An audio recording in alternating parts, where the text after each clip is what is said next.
નમસ્કાર મિત્રો, હું છું આલોક મિશ્રા અને તમે જોઈ રહ્યા છો બનાસ ગુરુવાણી એજ્યુકેશન ન્યૂઝ બનાસકાંઠા। તો મિત્રો, યુડાયસ પ્લસને લઈને મહત્વની ચર્ચા અને મહત્વનો વિડીયો છે। તો સમગ્ર ગુજરાત રાજ્યની અંદર યુડાયસ પ્લસને લઈને અત્યારે કામગીરી ચાલી રહી છે। તો આ કામગીરીની અંદર આપણે મોડ્યુલ 1 પ્રોગ્રેશન મોડ્યુલ છે, મોડ્યુલ 2 ઇમ્પોર્ટ મોડ્યુલ છે અને મોડ્યુલ 3 જે આઉટબોક્સ એટલે કે ડ્રોપ આઉટ ઇનબોક્સ છે, જેની અંદર અન્ય શાળામાં સર્ટી લઈને ગયેલું બાળક અથવા તો શાળા છોડી દીધેલ બાળકનો સમાવેશ થાય છે, એટલે કે ઇનએક્ટિવ સ્ટુડન્ટ આ મેનુમાં આ મોડ્યુલમાં આવવાના છે। તો મહત્વની વાત એવી બને છે કે જ્યારે બીજી શાળામાંથી જે બાળક આપણી શાળામાં એડમિશન લઈને આવ્યું હોય એટલે કે સર્ટીથી આવ્યું હોય ત્યારે ઇમ્પોર્ટ આપણે માત્ર ને માત્ર આધાર કાર્ડ નંબર અને જન્મ તારીખના વર્ષથી અને પેન નંબર મેળવીએ છીએ, પરંતુ ઘણીવાર એવું બને છે કે આ બાળકને જ્યારે આપણે ઇમ્પોર્ટ કરીએ છીએ ત્યારે અથવા તો આધાર કાર્ડ એન્ટર ન થવાને કારણે અથવા તો આધાર કાર્ડ ન હોવાને કારણે પ્રશ્નો ઊભા થતા હોય છે અને એ બાળકને આપણે ઇમ્પોર્ટ કરી શકતા નથી।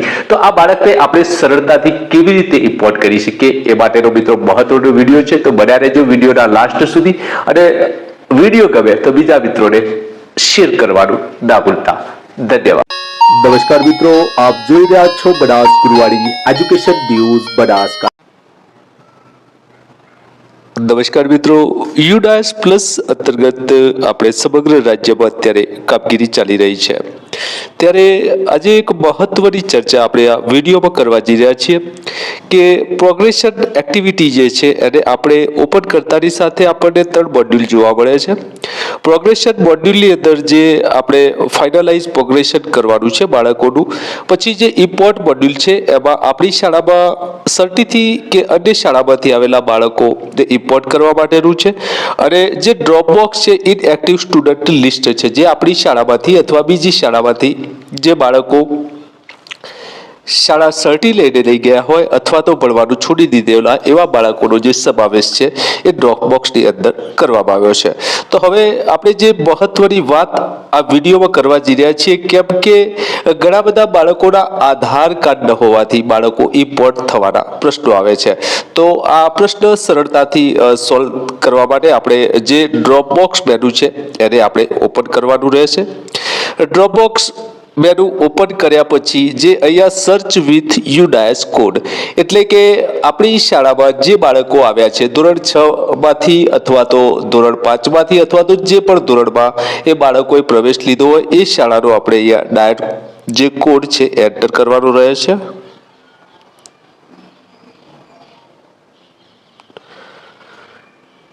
અહીંયા આપ જોઈ રહ્યા છો કે મેં સ્કૂલનો ડાયસ કોડ એન્ટર કરી દીધો છે અને સર્ચ, તો અહીંયા આપણે સર્ચ કરતાની સાથે એ જે તમામ બાળકોનું લિસ્ટ છે એ આવી જાય છે, અને આ જે તમામ બાળકોને અહીંયા એલિજિબલ ટુ ઇમ્પોર્ટ, તો ઇમ્પોર્ટ આપણે કરતાની સાથે અહીં જોવો છો કે મેનુ ખુલી જાય છે અને ઓટોમેટિક એ બાળકનો જે સ્ટુડન્ટ પેન એટલે કે પરમાનન્ટ એજ્યુકેશન નંબર એ આપણને સરળતાથી મળી જાય છે, અને અહીંયા આપણે એની જન્મ તારીખ નાખીને આપણે એને સરળતાથી ઇમ્પોર્ટ કરી શકીએ છીએ। તો મિત્રો, આ હતી મહત્વની જાણકારી યુડાયસ પ્લસને લઈને।